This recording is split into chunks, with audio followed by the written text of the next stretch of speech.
one thing that I have been just thinking about and researching the last couple months is just the fact that what you say is not necessarily what they hear, right? What's happening to you in your ears is different from your perception.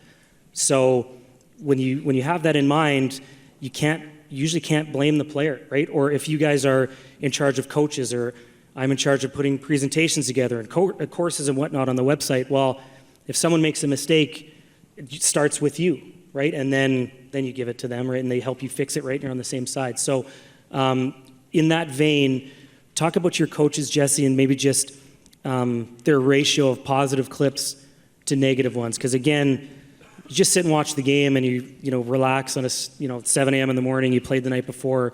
It's easier to just, oh, this is good, this is good, this is good, and just not cut anything. You really want to find a bunch of bad stuff. So yeah, what's that ratio like? Yeah, I think every coach is different.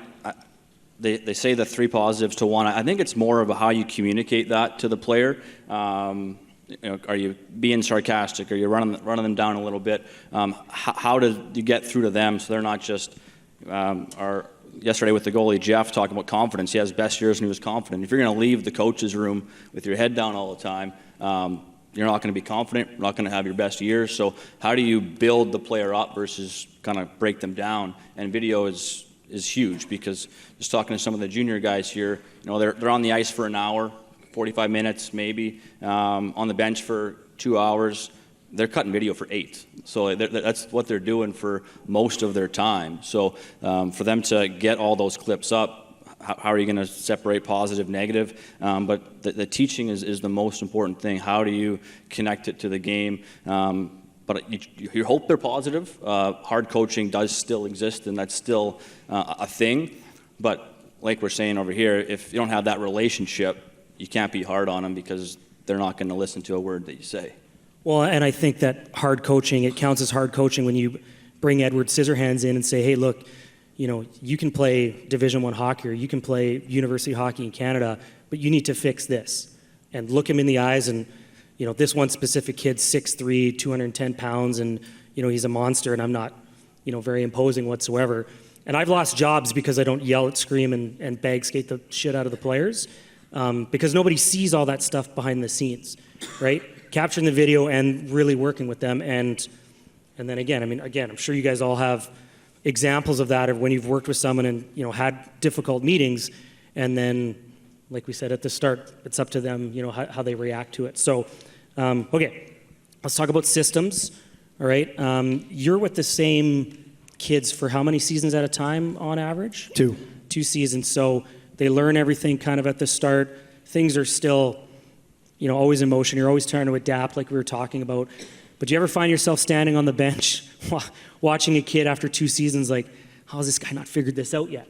Or maybe more positive, like, wow, he really has figured this out. But probably more the first one. Yeah, I'm going to stay on the positive side. Yeah, that's good. Yeah, we have a big lefty defenseman. He's 6'5". He's an unbelievable skater forwards, but backwards he has a tendency to just give up the line, keep giving up the line. So we're talking about gapping down, build your gap, forward skate, all season long, and there's like 5 games left, and I'm sitting on the bench. I'm like, this is never going to happen. He's just going to keep getting caved in. But something clicked in his mind, and we must have watched Keandre Miller. We watched Owen Power go through it. And these guys are great players of gapping down and killing plays in the O-zone instead of backing out. And he just kept doing it from 5 to 4 to 3 to 2 games to 1 game left.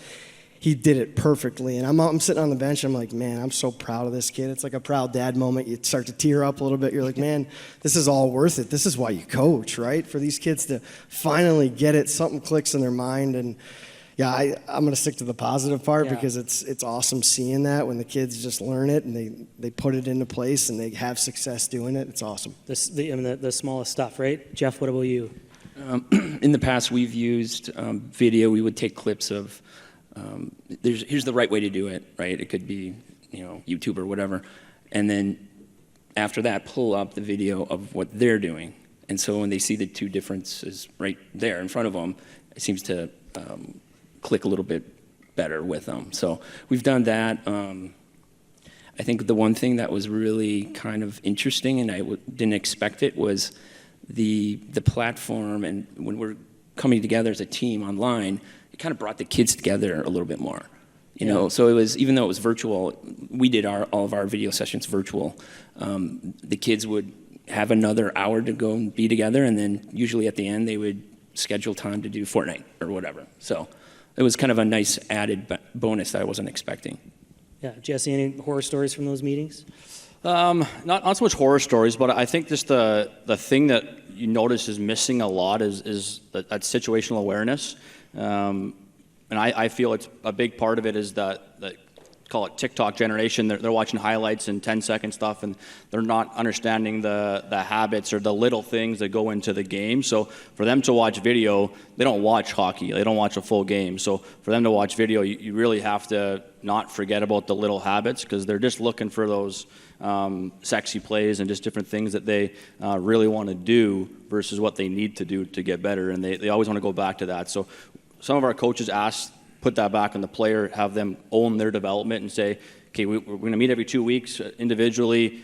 This time the player bring 3 positive clips of we have the puck, we don't have the puck, no one has the puck, and then 3 negative to see what they actually see in the game, because they don't know what they're looking for a lot of times.